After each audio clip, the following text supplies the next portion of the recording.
Welcome to this Saturday's Travel and History Tip, part one of a two-part series on riding up to Mount Washington via the Cog Railway. What is Mount Washington Cog Railway? It's the world's first mountain climbing cog railway to the top of the highest peak in the Northeast. It opened to the public on July 3rd, 1869, and it climbs approximately 3 miles to the summit. Average grade is over 25% and a maximum grade of 37.41%. That's steep. It ascends the mountain at 2.8 miles per hour and descends at 4.6 miles per hour. Once you enter the beautiful Marshfield Station, and if you've already purchased your tickets, you'll want to spend a few minutes at the Mount Washington Cog Railway Museum. That is, of course, if you have time before you need to get out to the platform to board the coach. This is at the entrance to the museum. It's this antique display, which was created as a promotional for the Cog Railway circa 1935. The Cog Railway is a rack and pinion railway using the patented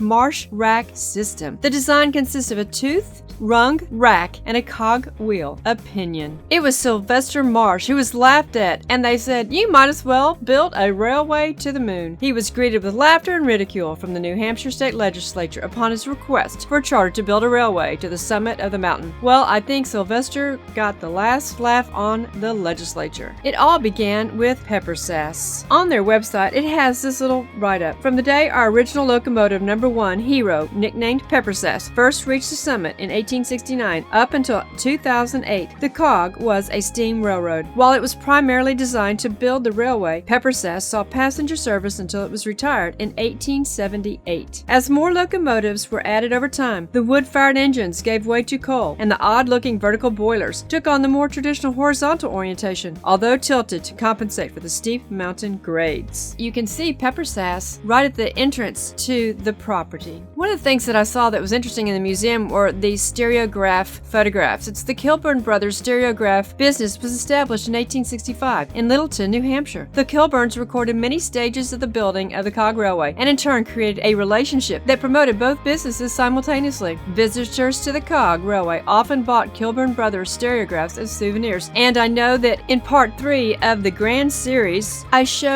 a stereograph of the Brunswick Hotel in the Northeast Kingdom of Vermont. What is the Devil's Shingle? It's for thrill seekers. The average descent of the mountain on a shingle was about 15 minutes. However, thrill seekers would race the 3 miles of track with speeds over 60 miles per hour reported. Born out of need, the Devil's Shingle or slide board came into existence during the early days of the railway's construction. The simple homemade devices allowed workers to descend the mountain rapidly after a day's work. Made of wood and hand-forged iron, the slide boards fit over the cog's rack and it had enough room for a worker and his tools. And do you want to be a daredevil? Of course, Paul tried it. Between 1877 and 1908, there was a summer daily newspaper, Among the Clouds, was published on the summit of Mount Washington. When arriving at the summit in 1869, Cog Railway visitors would find 2 small hotels. One was the Summit House, built in 1852, and the Tip Top House, built in 1853, now a museum. Unfortunately, the day we were there, it was closed. And it is believed to be the oldest hostelry in the world. Fun facts. The Appalachian Trail, a 2,160-mile hiking trail from Georgia to Maine, crosses the Cog Railway tracks. Another fun fact. I call them cairns, they're called cairns, are built to guide hikers when visibility conditions are minimal. Always keep the cairns in sight. And one of the displays talks about the ownership of the Cog from 1866 until current time. And the current owners, the Presbys, have owned it since 1983. And they have Hercules inside the museum, and they have information on the anatomy of their steamer cab. And then the more modern era. The steamers were spending more time in the shop than they were on the mountain and were becoming more and more difficult to maintain. One by one, locomotives would be retired from passenger service, and parts from one would be scavenged and used to rebuild another. While they were committed to maintaining MW2 and MW9 in tip-top operating condition as long as possible, the steamers needed some help. Finally, in 2008, help arrived, and that is when the biodiesels were brought online. And we actually rode a biodiesel that day. The steam engines do run, and it is the lead cog up the mountain. It needs a head start because it takes a little longer. They run 2 steam and 6 biodiesel locomotives at the current time. And when we were in the maintenance shop, we saw one of the new diesels coming online. After leaving the museum, we went outside, and very unique displays. Here are the different engines that were going up that day, and some of the old equipment on display out in the yard. This is a National Historic Mechanical and Civil Engineering landmark. Welcome to Base Station elevation 2,700 feet. And as the bell rings, it's time to get on the world's first cog railway, Mount Washington, New Hampshire. We boarded at Platform C,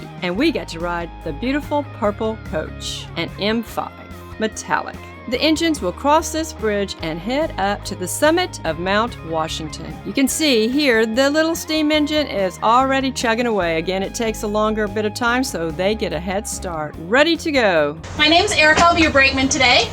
Andy will be our engineer. As you can see, our coach wasn't full at all, so we moved on to the back to have more room and be able to look out the windows better to see the gorgeous, spectacular views. The inside of the coaches are absolutely gorgeous. The woodwork is beyond compare. It was such an exciting and beautiful day. It's truly inspiring to head up on the Cog Railway. The old Waumbek Station and the tower. At elevation 3,800 feet. In the colder months, once the summit facilities are closed for the season, all trains terminate here at Waumbek Station. Waumbek is located in an alpine meadow just below 4,000 feet and provides stunning views to the north and west. Passengers are permitted to leave the train for about 25 minutes to enjoy complimentary hot refreshments, warming huts, and a fire pit. Round trips to Waumbek are roughly 1 hour at reduced fares. The round trip to the summit and back is just under 3 hours. The biodiesel-powered trains make the climb up to 6,288 feet in approximately 45 minutes. The steam engines are a bit slower and must stop once to take on water, so the same trip on the steamer is close to an hour. Passengers will leave the train and lay over at the summit for approximately 1 hour before returning to base station. And here is the halfway house. I guess it's halfway. And if you know anything about New Hampshire, you know about the Old Man in the Mountain, and I actually spoke about the Old Man in the Mountain a few Saturday Travel and History tips back when we actually had climbed to the top of Cannon Mountain where the Old Man once lived, but sadly fell off. And here is Mount Washington's version of the Old Man of the Mountain. We could look back and see Base Station in the center foreground, and in the background you can see the gorgeous Mount Washington Hotel and Resort. The views are absolutely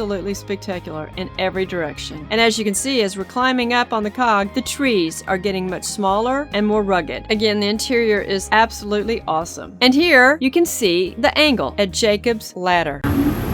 This is Jacob's Ladder. It's our steepest spot on the mountain. It is at 37.419 degrees. About a 40-degree angle. Now you'll have views off to the left and to the right. You'll get to see the Southern Presidential as we go by. Now I'm going to show you what this looks like. And we'll let our guide tell us a little bit about that. Now I'm going to show you what this looks like.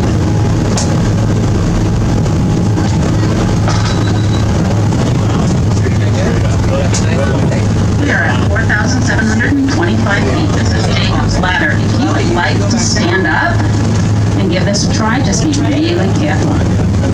But this is actually standing straight as the cog is at one of its steepest angles. And Paul and Steve are having a bit of fun making this demonstration. The scenery is phenomenal, and we were fortunate to be going up on this beautiful day with puffy clouds. Here's my own version of a stereoscope photograph. And now you can see out the window. The trees are gone, and we're at the Krumholtz, which I have discussed in previous Saturday Travel and History tips discussing Mount Washington. And you can see how rocky it becomes. Our first glimpse of the summit buildings and some cairns where the Appalachian Trail crosses the cog as we rise above the clouds. Yay! Almost there! Steam engines made it, and passing by Miss Lizzie Bourne's grave, where she perished here in 1855. Chugging on in to our destination.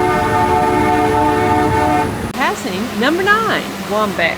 This is one of the 2 coal-fired steam engines that were manufactured in New Hampshire at the Manchester Locomotive Works. It continues to work the rails on Mount Washington. MW2, the Amanuensis, built in 1875, and MW9, Waumbek, built in 1908. And we actually talked about in last Saturday's Travel and History Tip on the Grands, Part 3, the Waumbek Hotel in Jefferson, a very common name. The Waumbek was built in 1908. And of course, both of these machines have been rebuilt many times over the years to meet modern safety and performance standards, and there is little left of the original mechanical components. But in essence, these treasures of the 19th century technology wizardry look and feel every bit as authentic as the day they were first fired. When we did our nuggets with David Clifford, the machinist at Mount Washington Cog Railway, number 9 was in his shop being serviced, and you'll want to go back and watch that. Here's our Cog Railway on top of Mount Washington. And I want to encourage you to look forward to Part 2 next week when we explore the summit of Mount Washington and ride back down to Base Station. American history. Learn it. Love it. Appreciate it. Don't let them steal our history. Treasure our American history.